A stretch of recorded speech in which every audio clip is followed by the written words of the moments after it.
जरा एक बार इन दोनों टाइटल्स को पढ़कर देखो, क्या लगता है किसमें ज्यादा व्यूज आएंगे। अब अकॉर्डिंग टू यूट्यूब ज्यादा व्यूज का तो पता नहीं, बट अगर तुम सेकंड टाइटल यूज करते हो तो तुम्हें पेनल्टी जरूर लग सकती है, जिससे तुम्हारी वीडियो के व्यूज डाउन हो जाएंगे। अब ऐसा क्यों होता है ये तो तुम्हें पूरी वीडियो देखकर ही पता लगेगा। एंड वैसे तो मैं कहता हूँ यूट्यूब एल्गोरिदम का कोई हैक वगैरह नहीं होता है, बट इस वीडियो में मैं तुम्हें एल्गोरिदम का एक ऐसा चीट कोड बताऊंगा जिससे तुम्हारी वीडियो रैंक होगी एंड हेंस मोर व्यूज। तो अगर तुम इन तीन में से एक भी मिस्टेक को स्किप करते हो तो तुम ऐसी बातों को मिस कर दोगे जो कि तुम्हें शायद ही कोई और बताए। So straight to mistake number 1, all caps title.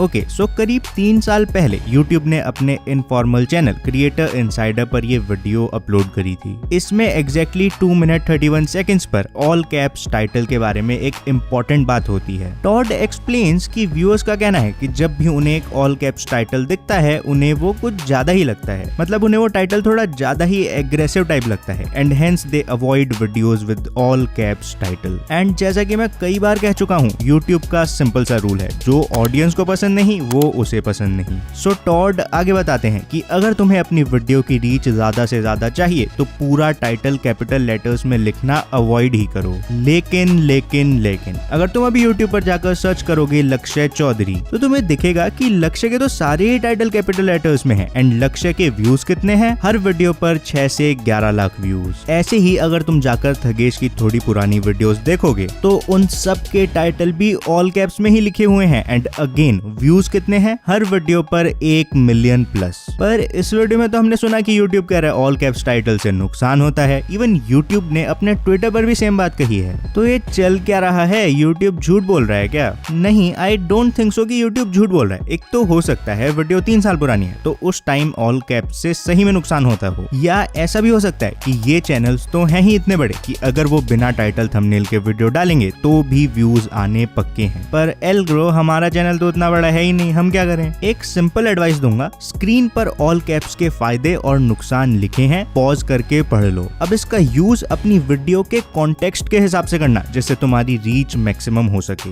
अब रीच की बात आ ही गई है तो मैं जितने भी नए या छोटे चैनल्स देखता हूँ 99% को बड़े यूट्यूबर्स के एक सीक्रेट के बारे में पता ही नहीं है एंड हेंस इस गलती की वजह से वो ग्रो भी नहीं कर पाते हैं। तो बात करते हैं मिस्टेक नंबर 2 की।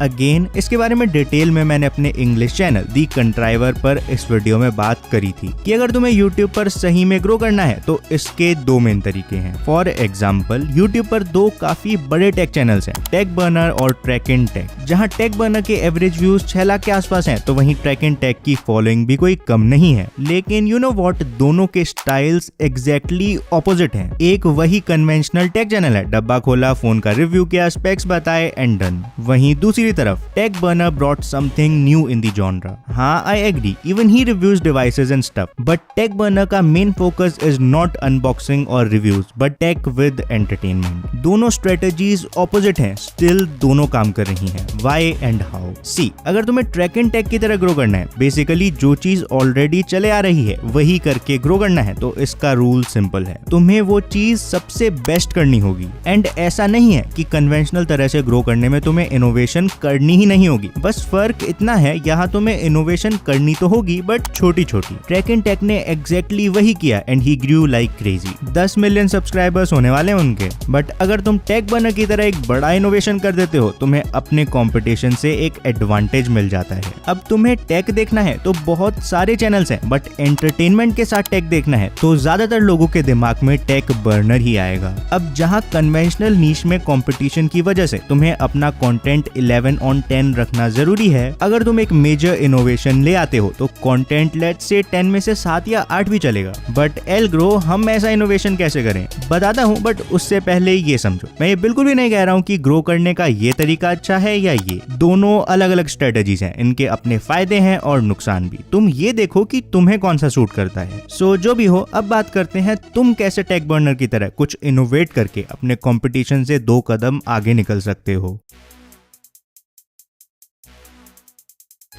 ओके, सो ऑनेस्टली इनोवेशन की खास बात ये है कि इसका कोई फॉर्मूला नहीं होता है, but still let's try to break down कि टेक बर्नर ने ऐसा क्या अलग किया है। It's simple, he built upon a niche which already existed. Tech category पहले से थी, श्लोक ने बस उसके ऊपर ह्यूमर ऐड कर दिया। सिमिलरली यूट्यूब टिप्स देने वाले तो कई सारे चैनल्स थे, बट मैंने उसमें फैक्ट्स और रिसर्च को जोड़ दिया जो कि अभी के टाइम इंडिया में यूनिक है। साकेत गोखले बस 2 साल पहले ही शुरू हुआ था and he is about to touch that 1 million subscribers mark. तो साकेत ने क्या अलग किया? फिटनेस के चैनल्स तो बहुत सारे थे, बट साकेत ने उसके ऊपर एक व्लॉग्स और पर्सनैलिटी का लेयर ऐड करके कुछ नया बना दिया। अब सोचो तुम क्या नया कर सकते हो, या एक कन्वेंशनल नीश में ही 11 on 10 कंटेंट कैसे बना सकते हो। लेकिन लेकिन लेकिन ऐसा करने से तुम्हें ढेर सारे व्यूज तो मिल जाएंगे, बट अगर तुम अगली मिस्टेक करते हो तुम्हें पैसों का बहुत ज्यादा नुकसान होने वाला है। So straight to bonus mistake, not sharing data. होता क्या है, जब तुम्हारा नया नया चैनल होता है तुम्हें कोई आइडिया नहीं होता कि एक स्पॉन्सर को कितना चार्ज करना है, एक ब्रांड डील कैसे फाइनल करनी है, एंड काफी ब्रांड्स इस चीज का फायदा उठाते हैं। एंड इसका सॉल्यूशन सिंपल है, शेयर डेटा। बेसिकली फर्क नहीं पड़ता कि तुम्हारे लाख सब्सक्राइबर्स हैं या बस 100। अपनी कैटेगरी में उन चैनल्स को ढूंढो जिनके सब्सक्राइबर्स तुम्हारे आसपास हैं, फिर ट्राई करो कि तुम ऐसे यूट्यूबर्स को उनके इंस्टाग्राम वगैरह के थ्रू कॉन्टेक्ट कर पाओ। अब सिंस दोनों चैनल्स की ग्रोथ सेम है, चांसेस आर वो तुम्हें रिप्लाई कर देंगे एंड ये तुम्हारी गोल्डन अपॉर्चुनिटी हो सकती है। उनसे बात करो, स्पॉन्सर्स से लेकर टाइटल, टैग्स एंड डिस्क्रिप्शन की बात करो। एक दूसरे के साथ अपनी नॉलेज और डेटा को शेयर करो। एंड अगर तुम ऐसा नहीं करते हो तो ये तुम्हारी बहुत बड़ी गलती होने वाली है। फिलहाल बात करते हैं अपनी मोस्ट अवेटेड मिस्टेक की, जिसके बारे में ना के बराबर लोगों को ही पता है, बट इससे यूज करके तुम अपनी वीडियोस को रैंक करा सकते हो एंड एक अनफेयर एडवांटेज ले सकते हो। So straight to mistake number 3।